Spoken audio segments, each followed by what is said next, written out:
the deadline to drop out of the runoff. We'll talk about that. It's March 9th, 2026, and these are your headlines. With Senator John Cornyn and Attorney General Ken Paxton headed to a runoff in the Republican primary for U.S. Senate, people are asking about whether either candidate could still withdraw from the race.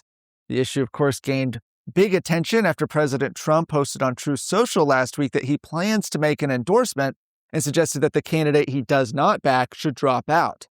Under Texas election law, runoff candidates are allowed to withdraw, but only within a limited window of time. State law says a candidate may withdraw until 5 p.m. on the third day after the state canvass of the primary results.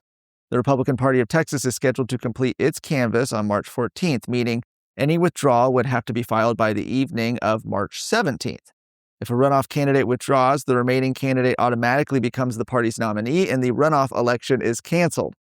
Neither Cornyn nor Paxton has indicated plans to exit the race. However, Paxton has said he would consider dropping out if the Senate eliminates the filibuster to pass the Save America Act, legislation that would, among other things, require voter ID nationally and end child gender mutilation.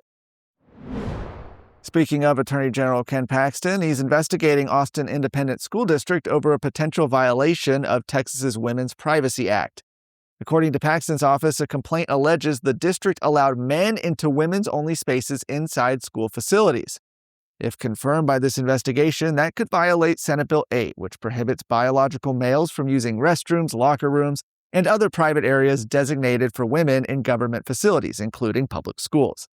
Paxton says his office will pursue legal action if the district does not correct the issue. Under state law, the Attorney General must first notify a political subdivision, like a school district, before filing a lawsuit. Austin ISD now has until March 21st to address the alleged violation. The law allows for civil penalties of up to $5,000 per day if a violation continues. The Attorney General's office is also investigating the district over reports that students participated in walkouts protesting federal immigration enforcement. Do you feel increasingly isolated? Like the world has gone insane and you are part of one small, clear-headed remnant? Let me be the first to tell you, you're not alone. I'm Sarah Gonzalez, and on my new show, Come and Take It, I'm going to call out the crazy so you can be empowered to change Texas and the nation. Overcome the schemes of the left designed to keep Texans paralyzed and silent. Watch or listen to Come and Take It today.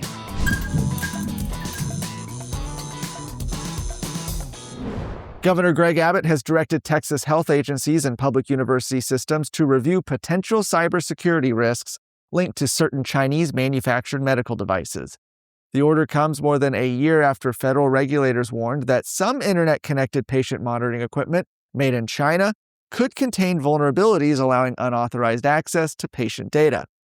Abbott instructed the Health and Human Services Commission, the Department of State Health Services, and university systems to review procurement policies and compile an inventory of network-connected medical devices used in state facilities. Federal advisories specifically flagged patient monitors made by Contech and EpsiMed, which regulators say could allow unauthorized actors to remotely access the devices or sensitive patient information if they are connected to the internet.